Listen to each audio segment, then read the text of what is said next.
Denominator once again. Why I say Oh. Simba Records.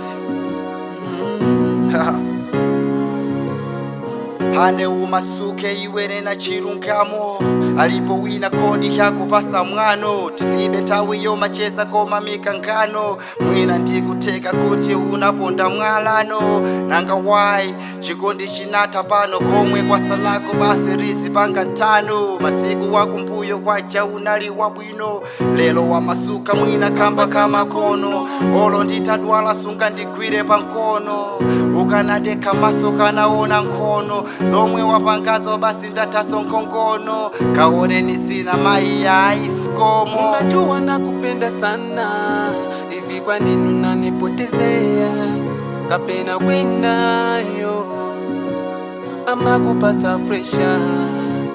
Unajua nakupenda sana hivi kwa nini unanipotezea kapena winayo unampa santima ukale serious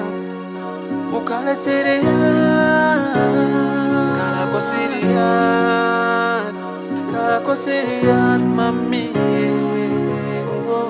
Tikadadziwa kuti uza sinta chonchi sina kata kukupanga plochi ntima mwanga kakutenga ngati ndiwe tochi sinkadziwa ndi mavuto kodi nali wako koji koma ndiwe chabe koti nikaweka kuti usaje madoti.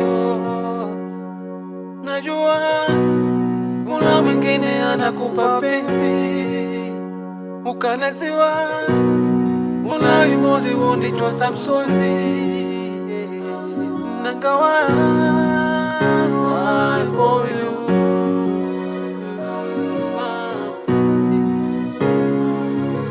Unajua nakupenda sana hivi kwa nini unanipotezea kapena winayo ama kupata pressure. Unajua nakupenda sana hivi kwa nini unanipotezea kapena winayo unampa santima ukale serious Karako serious iwe you oh mami you. Never lie for sure. Simba Records, denominator once again. Ayo Rimze Malawi.